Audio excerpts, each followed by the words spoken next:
Pemirsa Satgas Penanganan COVID-19 ring Kabupaten Buleleng ring Murespatine Lintang ngelaksana yang sidak obat COVID-19 ring Mekata Apotek ring Kute Singaraja.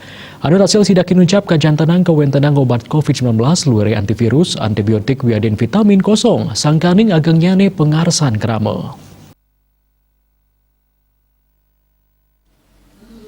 Sidak kaenter langsung Wakil Ketua Satgas Penanganan COVID-19 Kabupaten Buleleng, Nyoman Sucidre, kesarengin Kapolres Buleleng, Kepala Kejari Buleleng, Hakim Pengadilan Negeri Singaraja, sajeroneng nyelahin apotek ageng ring kota Singaraja. Anut seselah sidak obat COVID-19 ring ketiga apotek luwire antivirus, antibiotik, wiadin vitamin, kejan tenang kosong ring pasaran. Paiketan saking apotek mausang kosong nyane stok obat sangkaning nenten-wenten pasokan saking distributor. Pet Prade Sayage janten penghargaan nyane mal ngelangkungin arge eceran pinih ageng utawi HET sane ngawinang paiketan apotek nenten purun nyiagayang obat punike.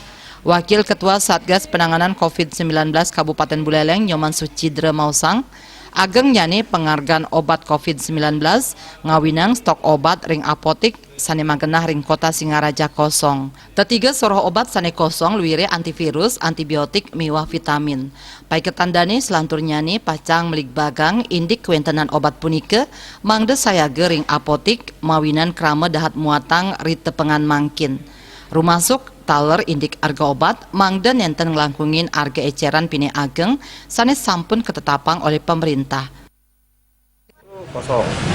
Dan ini ada permasalahannya ada di distributor yang harganya juga sangat tinggi. Jadi apotek-apotek di sini nggak berani ngambil obat karena melebihi dari HET yang sudah ditetapkan oleh pemerintah. Nah ini yang akan kita carikan solusinya bersama Forkominda Kabupaten Buleleng akan masukan kepada ya di distributor di provinsi agar mereka betul-betul mematuhi aturan daripada pemerintah. Dan ini kan merugikan masyarakat karena kita perlu, tapi obatnya itu kosong. Jadi antivirus kosong, kemudian vitaminnya juga yang diperlukan juga kosong. Harganya gila-gilaan katanya menurut pengelola apotek. Jadi apoteknya nggak berani menyediakan. Komang Yuda, Bali TV.